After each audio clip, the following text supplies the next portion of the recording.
Hello, I'm Forbes, and I'm going to be talking about how you can deploy your React applications using Docker. So you might be saying, I'm a front-end developer. Why do I care about deployment? Like, that's maybe somebody else's responsibility, not something I have to deal with. And I would say to that, that one of the core things that, yes, there are platforms out there that might make this easier, or there might be other devs on your team who can take responsibility for it. But that all costs money. And deploying your applications isn't actually that hard. There are lots of good tools now for doing it. It's much easier than it used to be. And learning to do that yourself, being able to deploy things yourself, will be hugely beneficial to your career. So why Docker specifically? Docker is cross-platform, works across every cloud provider. Every major cloud provider supports Docker. So by using Docker to deploy your application, it'll mean that you're able to relatively quickly and easily adopt new cloud providers, move from one cloud provider to another if you need to. And that helps keep costs down again, and helps ensure that also if you're having issues with one provider being unreliable or slow or whatever, you can move to a different one. So what exactly is Docker? Well, Docker is a tool for managing images and containers and deploying them. But that raises two new questions. What is an image?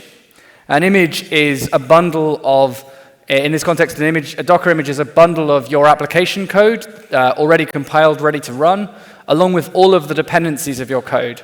So that includes your Node modules that you've installed, but it also includes the specific version of Node.js that your code is going to run with, the underlying operating system. Everything it takes to run your application is bundled together into that one object, which we call an image. And a container is just an image that's currently running. That's all that is. So let's have a quick look at the process of deploying an app with Docker at a high level, what's actually involved, what's going on here. And we'll start with your laptop. You're working on your computer, you're writing code. Ultimately, you can use your laptop to build the Docker image. So you'll use Docker, you'll say Docker build, and that creates an image on your laptop. Next thing you do is you push that image to some Docker registry, and the Docker registry is just a place where that image is stored, ready for it to be used in your code in production. Once it's in that Docker registry, you then make a call to some cloud service to say, please run this image. And you tell it the image you want it to run, and at that point you can configure things like environment variables and all sorts of other parameters you might want to. But at the most basic, you're just saying, please run this Docker image. And that cloud service pulls the image from the registry and starts running it. If you're working in a larger team and you want a more production-ready environment, you might replace your laptop with a continuous integration service that everyone can share, and that'll make these deployments more consistent, more reliable.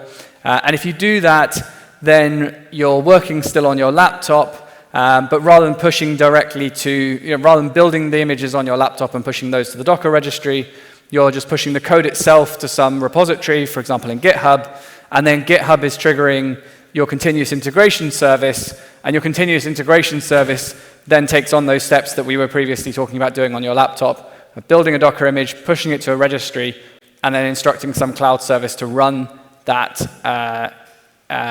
code. Now, the way that you need something to describe how you are going to build that code, what dependencies your application has, what needs to go in that bundle, that image, and that's a Docker file. So a Docker file is just a file that you put in the root of your repository, and it has a declarative syntax for specifying how that image should be created. Docker files can get really complicated and intimidating, but this Docker file is enough to get any React application up and running on pretty much any cloud service that supports Docker. And I'll take you through it line by line. It might seem like there's a fair bit here, but it's really not very complicated. So we'll start off with the first line, which is specifying the base image. So that from keyword is always the start of any Docker file. Any Docker file pretty much will start with from. And then it specifies a base image. So here we're saying node to say we want to use the official Node.js Docker image as our base starting point. We're saying we want version 24 of Node.js. That's the bit after the colon is the version number. And then the -alpine is specifying which version of Linux we want to run on. And Alpine is just the lightest weight, most bare bones version of that operating system. So we're having the minimum amount of extra stuff that we don't need. So for your purposes, you can just use Node and then a version number and then Alpine anytime you want to build a Docker image. If you're just looking to deploy a simple React application, and you can just keep updating 24 when there's new releases of Node.js. The next line, we're specifying a working directory, and this is just the directory in which any commands we run are going to be run within that Docker image. So you can think of the Docker image, it's almost like a whole virtual machine. It's a computer in its own right with its own operating system and file system. And so we're just picking a folder within that to put all of our code. Next, we're setting an environment variable. And setting the environment variable here means that environment variable will be set both now during the build process and also when the application itself is running. This will be kind of set by default. And setting node-env to production here just helps ensure that we're definitely going to be running the optimized production versions of any of the code that we deploy. This next line, we're copying some folders from some files from the folder that we're running Docker into the Docker image itself. So the Docker image is effectively, it's this isolated, separate computer almost. And we're copying in here the package.json file and the package.lock.json file into that app folder. And the reason we're copying just package.json and package.lock.json is that that's all that's needed in order to be able to run npm install. We don't need the source code of our application to run npm install. We only need the metadata about what versions we want. And by only copying those files in, it means that, that Docker is able to cache this next step and only rerun the npm install if the dependencies have changed. So as I was saying, we copy in package.json and package.lock.json into that app folder that we just specified as our working directory. Next up, we use the run command to run npm install. And we're using this --emit dev to say we don't need any of our dev dependencies included in this bundle. And that'll give us all of the node modules, that'll populate node modules with all of the dependencies that we need. Once we've done that, we copy in the compiled code for our application, which, for example, in a React router app would be in the build folder. But that folder, whatever you call it, you can copy it in there. And having copied in that folder, we specify the command to run when this Docker image starts. So when we create a container for this image, it'll run that command when the Docker container starts. So this is just the command to start our application. So now we've got that Docker file that specifies how our dependencies should be bundled up, ready to run on a remote platform. We can use whatever normal build script we'll be using to actually build the application, so npm run build, whatever it might be. And then we use the docker build command to take the result of that and bundle it up along with the version of Node.js, the underlying operating system, and so on, ready to run on some remote system. One caveat is if you're like me and you're using an Apple Silicon MacBook laptop, then you have to specify the platform that the Docker image is going to run on, because this will default to the platform you're currently on, which if you're on most Windows laptops, will be the same as the cloud provider is likely to be using.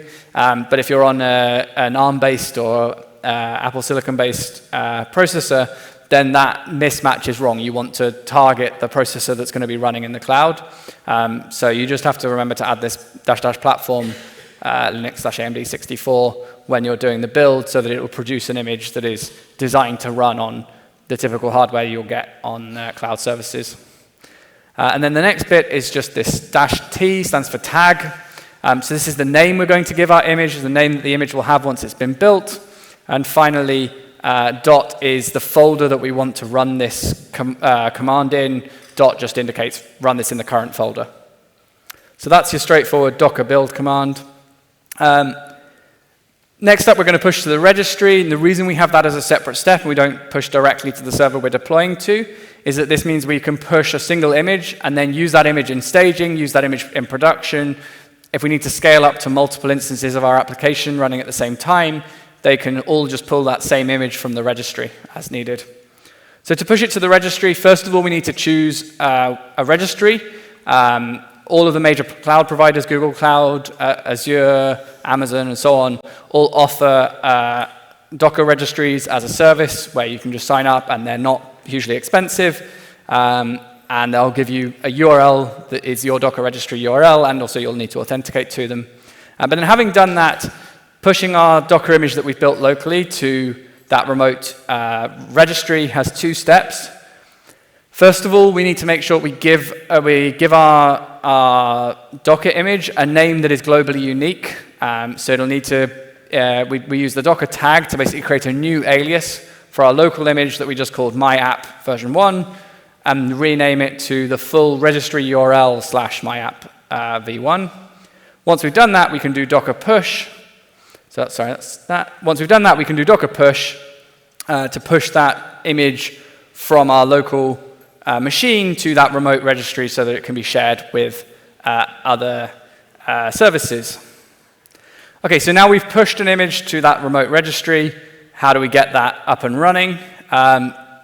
Well, there's two possibilities. If if we have our own server and we're managing it ourselves, then it can be as simple as a docker run command, where we say what ports we want to expose, what environment variables, if any, we want to set, and then what image we want to run. And this will automatically pull that image and start that container.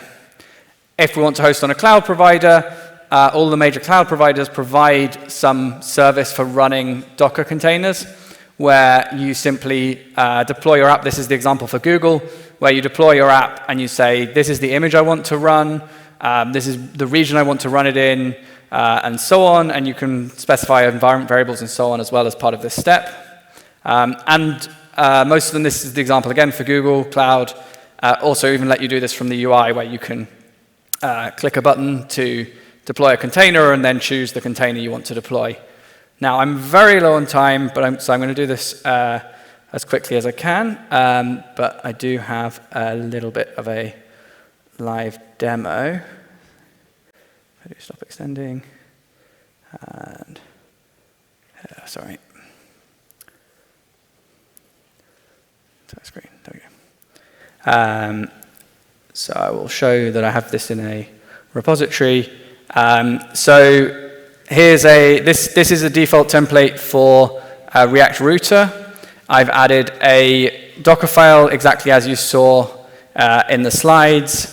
I had to remove the default template. Already comes with a Docker file that has some Docker ignore stuff, so I removed some stuff I didn't want to ignore.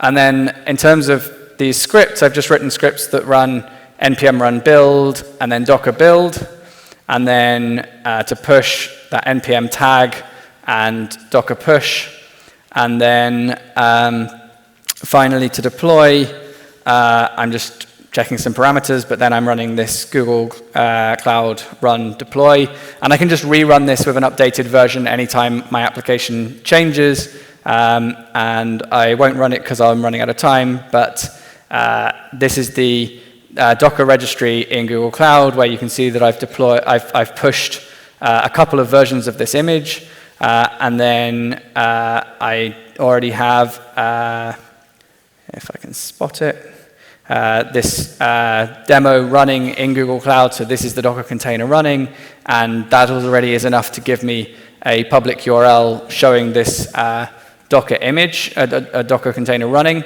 And one thing that's nice about this service, Google Cloud in particular, but I think Amazon does the same thing, is that this will automatically scale, and you can set the auto-scaling to have a minimum number of instances of 0, which means that then it's not costing anything if there's no traffic. It does mean it takes a little bit longer when the first request, because it's a cold start to your application, but it's fairly minimal. As you just saw then, that was a cold start, and it didn't take a huge amount of time to load. But you can also set that to 1 if you want to avoid that. Set the minimum instances to 1, and it will auto-scale as needed. So that is yeah, that's the live demo. I would deploy it. It would only take me another 5 minutes, but I'm already out of time. So I'm Forbes Lindsay. You can find me on Blue Sky at forbeslindsay.co.uk. I have a startup rolling versions if you want to go further in your deployment process using things like Docker, but having things like release notes. Rolling versions is a tool for automatically generating release notes and managing versioning of applications that you're deploying. And you can find the source code for that example that I just showed on GitHub. So this shows the React Router template, but with added Dockerfile and scripts for deploying it to Google Cloud Run. That's all I had. Thank you.